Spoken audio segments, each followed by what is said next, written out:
দেশে গণমাধ্যম স্বাধীনভাবে কাজ করছে বলে মন্তব্য করে তথ্য সম্প্রচার মন্ত্রী জহিরুদ্দিন স্বপন বলেছেন, সংবাদ মাধ্যমে কোনো ধরনের চাপ সৃষ্টি করছে না সরকার। তিনি আজ সকালে তথ্য সম্প্রচার মন্ত্রণালয়ের নিজ দফতরে সাংবাদিকদের সঙ্গে আলাপকালে একথা বলেন।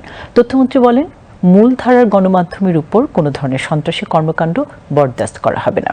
সম্প্রতি গণমাধ্যম কর্মীদের উপর হামলার ঘটনায় সরকারের অবস্থান জিরো টলারেন্স বলে উল্লেখ করেন তিনি।